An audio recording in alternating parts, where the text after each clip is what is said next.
As Tom said, our reading is from Luke chapter 18, starting at verse 9. This is on page 877 of the Church Bibles.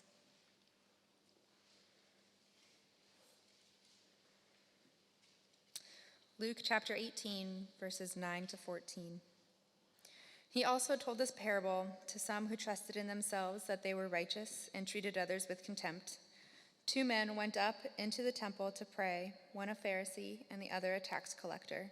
The Pharisee, standing by himself, prayed thus, God, I thank you that I am not like other men, extortioners, unjust, adulterers, or even like this tax collector. I fast twice a week. I give tithes of all that I get. But the tax collector, standing far off, would not even lift up his eyes to heaven, but beat his breast, saying, God, be merciful to me, a sinner. I tell you, this man went down to his house justified rather than the other. For everyone who exalts himself will be humbled, but the one who humbles himself will be exalted.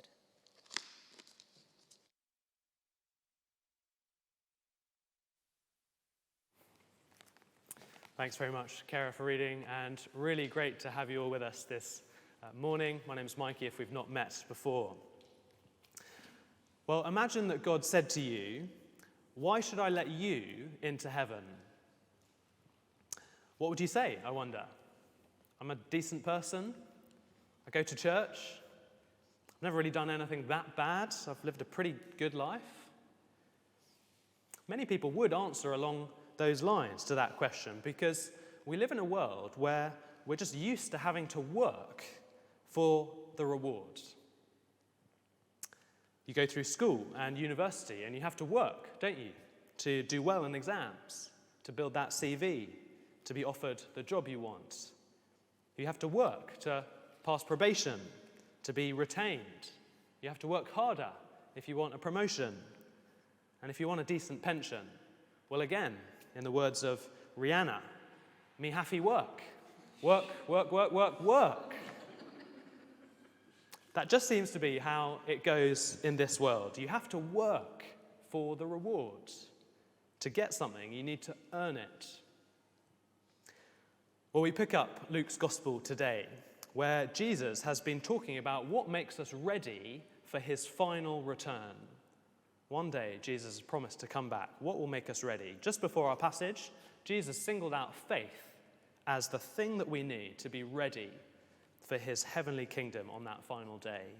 Just glance to the end of verse 8, just before our passage, if you would. When the Son of Man comes, will he find faith on earth? But in our world, where you just have to always work for anything, for the reward, this idea of faith alone just doesn't sit easily for us. We think that if Jesus came back today, isn't it the list of things that I've done that will really make a difference if I'm going to be led into heaven? And certainly the Bible does talk about the importance of the way that we live. And so it can be confusing. Are our works maybe part of what makes us right with God?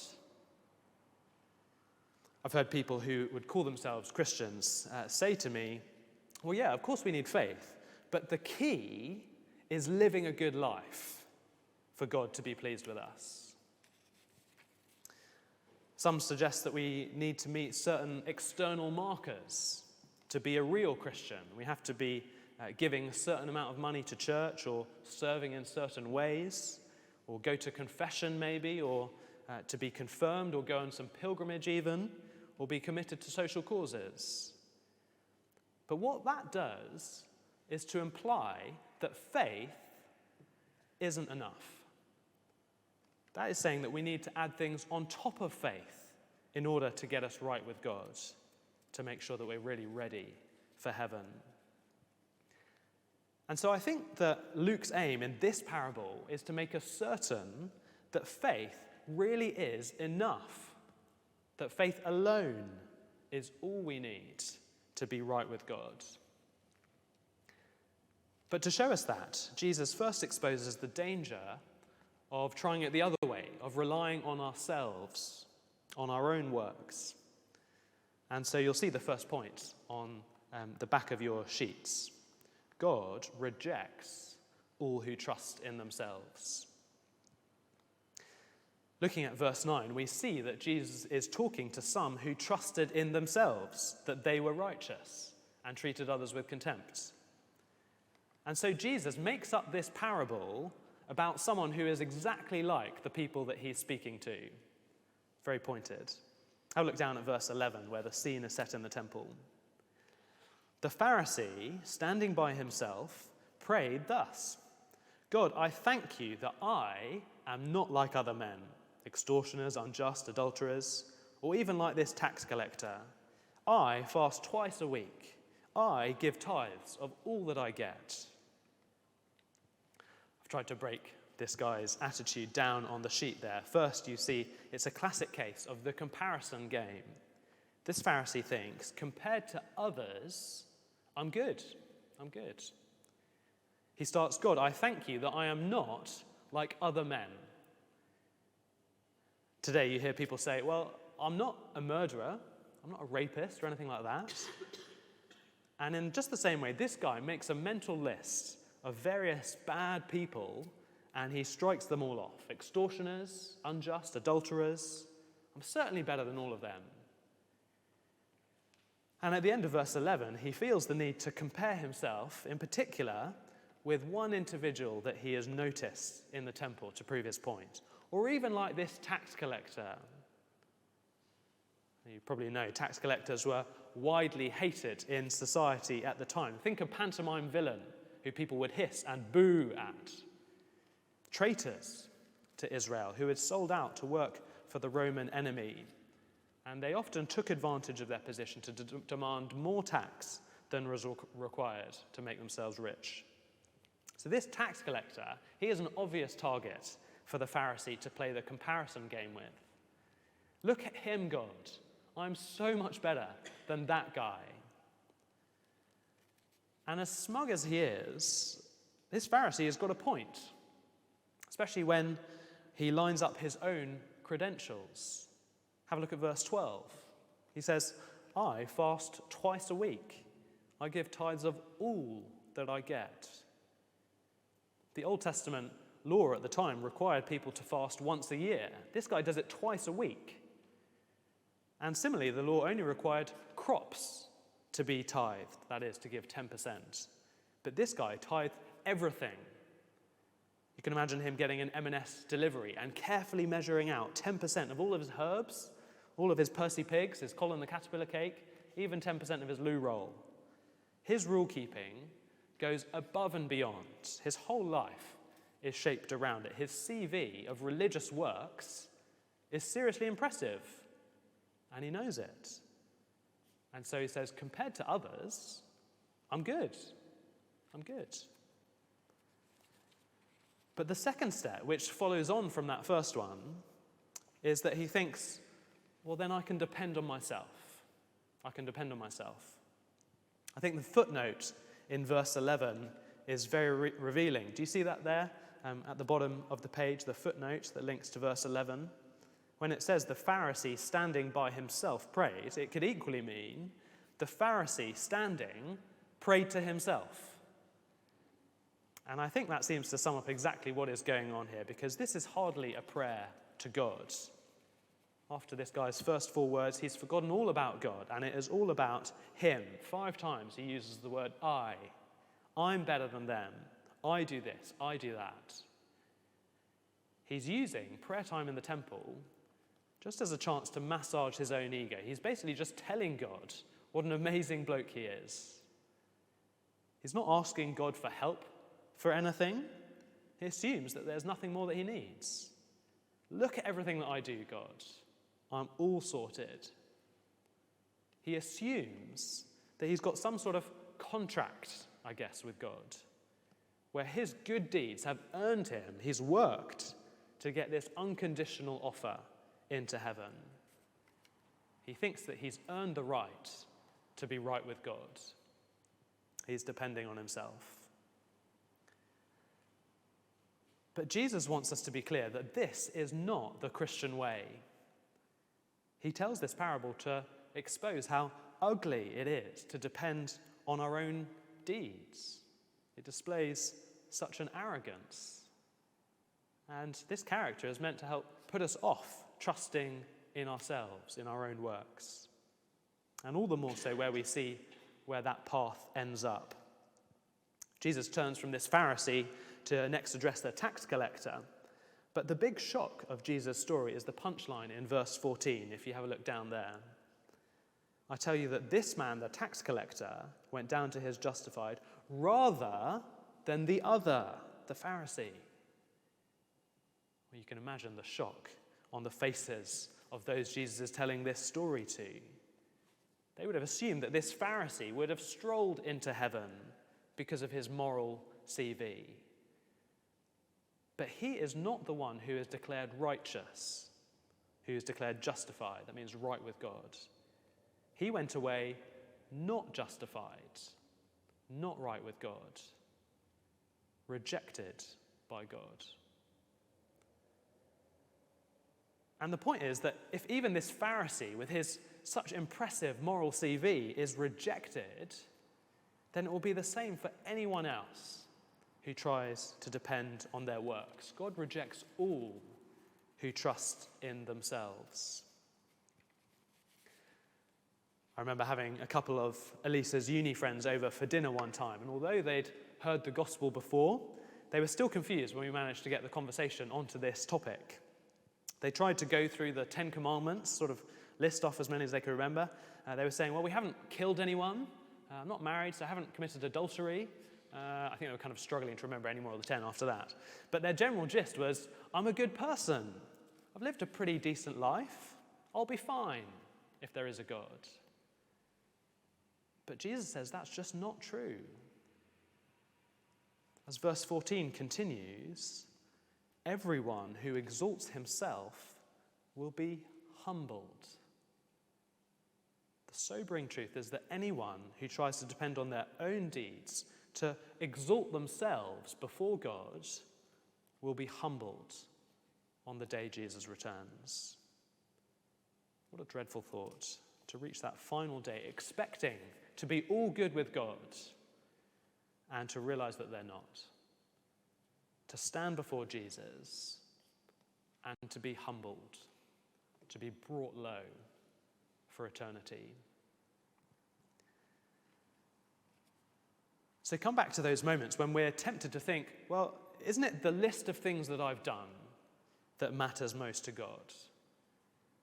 Well, can we see how dangerous that thinking is? We need to snap ourselves out of that worldly, worksy thinking and not listen to anyone who encourages it, because God rejects those who trust in themselves.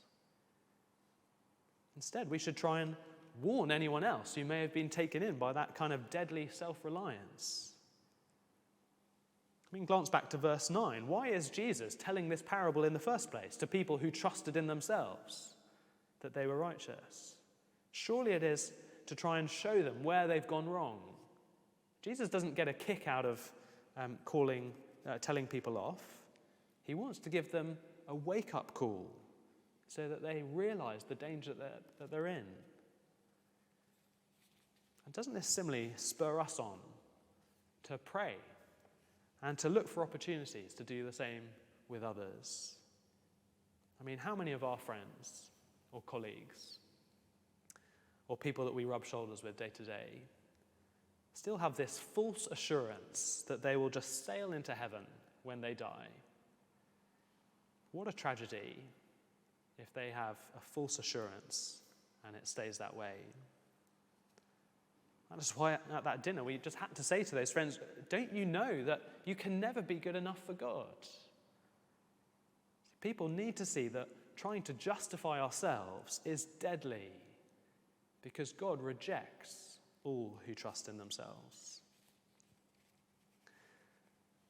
Well, it is a sobering truth, isn't it? But it helps us to treasure the good news of our second point all the more. God accepts all who trust in mercy. God accepts all who trust in mercy. As we return to our parable, the camera pans from this Pharisee standing proud and tall to a totally contrasting figure. Have a look down at verse 13, if you would. But the tax collector, standing far off, would not even lift up his eyes to heaven, but he beat his breast, saying, God, be merciful to me, a sinner. Well, everything about this tax collector's body language says, compared to God, I am sinful.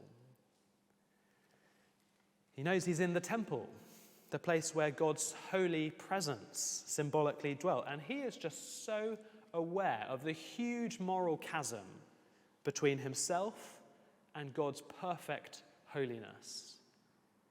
That's why this guy is standing so far off. He feels totally unworthy to stand before a holy God. What a contrast to the Pharisees' blasé attitude. This tax collector won't even lift up his eyes. You can imagine him sort of tucked away right at the back somewhere, hanging his head low, hunched over, sort of crumpled in on himself probably, as though he's trying to sort of hide among the paving stones of the floor. He feels that even lifting up his eyes would just expose all of his wrongdoing before God in heaven. He's comparing himself to God's holy perfection, and that forces him to admit that he's a sinner, verse 13. And it is literally the sinner, to me, the sinner. It's as though there's no one else in the temple. He's got no one else in view, just him and God. See, he could have, I guess, tried to compare himself with worse sinners, with other people.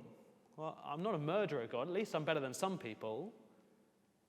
But he knows that there's no point playing that worldly comparison game to try and justify himself. He's actually making a very different comparison, the only right one, the comparison between him and God. And he's realized that before God, we can't cover up the bad things that we've done. We can't bargain them away with our good deeds or try to sort of counterbalance our sin before such a holy God. And so all he is left to do, well, he just simply beats his breast with deep sorrow, deep regret, deep sense of his total unworthiness before God. Well, this trip to the temple doesn't exactly seem like a positive experience for this tax collector, doesn't it? I mean, I'm sure a day out with his friends would have been much more enjoyable for him. But he's come to God because he knows he must. He needs to make just one simple request. Have another look at the end of verse 13. God, be merciful to me, a sinner. Whereas the Pharisee thought, I can depend on myself, this tax collector knows I must depend on mercy, on God's mercy. What is mercy? As we've been thinking this morning, it's being spared the punishment that we deserve.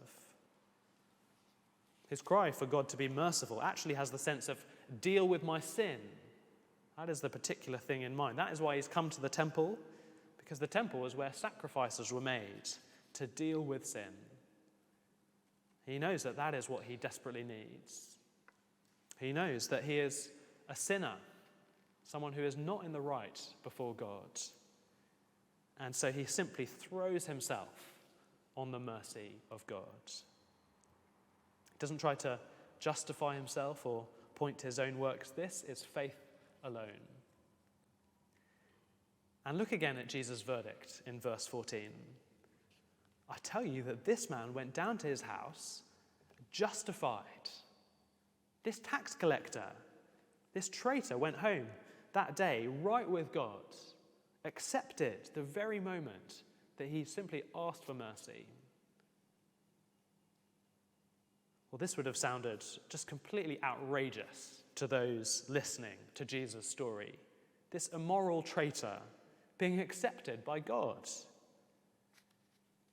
And similarly, I think it would raise eyebrows today. It could be a great conversation starter with any non-Christians we happen to chat to this week. Maybe we ask about their weekend, we get the return question, and we could say, oh, well, I went to church and we heard this incredible story about a story that Jesus tells. This super moral guy is rejected by God, whereas this really bad guy he is the one accepted by God. It's very provocative, isn't it, for those who think that we need to earn everything we get, to work for it. But for the Christian, depending on faith alone, this story gives us wonderful assurance. Because if God accepts even this tax collector, well, then we know that he will accept anyone who simply asks for mercy. Of course, for us to ask mercy today, we don't need to go to any temple or even a church to have sacrifices for our sin, because Jesus himself is our sacrifice. As Jesus tells this parable, he is approaching Jerusalem, where he knows that he will die on a cross. And as he hung there on that cross, Jesus dealt with sin. He faced the punishment that we deserve in our place, so that we can be fully accepted by God. And so, if we ever have those doubts, well, is our faith really enough to make us right with God? Well, tell yourself, yes, it is. Because it is not about what we do, it is about what Jesus has already done. Not about what we do, it's about what God has already done. I mean, remember that tax collector? He had no works of his own to bring to the table, and yet he went home justified. There's an old hymn that sums it up well. Nothing in my hand I bring, simply to the cross I cling. If you're here today trusting Jesus' death on the cross, well, no matter what you've done in the past maybe, you can have full assurance that you're right with God today. It doesn't mean that we can use God's mercy just as an excuse to keep on sinning, doing whatever we like. Elsewhere, Jesus is very clear that trusting him does mean turning away from things that dishonor him. But what we do, it always comes after we believe, after we're saved. And it still actually doesn't even contribute to our being right with God. The point here is that Jesus has done everything necessary for us to be right with God. He does all the work. And if we depend fully on him, we can be certain that God is willing to accept us because of his great mercy, right now in the present, and also in the future. I mean, have a final look at the end of verse 14 again. For everyone who exalts himself will be humbled, but the one who humbles himself will be exalted. Christians have a glorious, exalted future to look forward to in heaven. And it is certain for all who have humbled themselves now to depend on God's mercy. I once heard the story of a criminal on death row called Jim Johnson. He pled guilty to murdering several people. But in his final statement, before he was executed, it seems that he had genuinely turned to Jesus. After apologizing again to his victims' families, he said this: "The news reports today will say that Jim Johnson is dead. Those reports will be untrue. Today, I will meet the one who gave his life for my sins, the one who extended to me mercy. Today I shall meet Jesus, my Lord and Savior, face to face. When the executioners have done their worst, God will be shown to have done his best." Well, that will sound still very outrageous to many people. But to the Christian, it is the precious truth of mercy. Because when we stop comparing ourselves to one another and instead compare ourselves only to God, then we will realize that we all fall short. We are no more deserving than a murderer like Jim Johnson. God's mercy is the only hope for all of us. And as we close, a good test as to whether we've really understood this is to come back to that question that we opened with. If God were to say to us today, "Why should I let you into heaven?" what would you say? Because you've lived a decent life? Because you've been to church a bit? Well, no. The true Christian would say, well, God, you shouldn't let me into heaven because of anything that I've done, but simply because I'm trusting in your mercy through Jesus.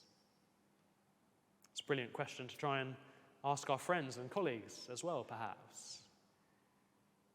Or it may be that there are just a few here today who have never made that decision to trust fully in God's mercy. Or maybe you're thinking that you can kind of depend partly on your works and partly on faith. Well, Jesus would urge you to copy the tax collector, to join every Christian in admitting that you're a sinner, that you're in the wrong before God. There's nothing you can do, and simply throw yourself on the mercy of God. Very humbling to acknowledge that we can't even contribute to our standing before God. But it is the only way to heaven. Jesus promises the one who humbles himself will be exalted. And those who have done this will be able to tell you how liberating this is. We don't have to carry around with us any doubts of, have I done enough? The answer is no, but we don't need to, because Jesus has done everything for us to make us right with God. What a relief that it's not about what we do, but about what he has already done. Let's close in a prayer.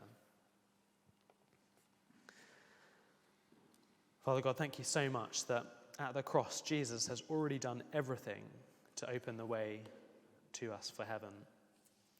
Please would you steer us away from the danger of any thoughts that we might need to depend on our own works, and rather please help us to trust in your mercy alone, certain that that is the only way to be right with you. Amen.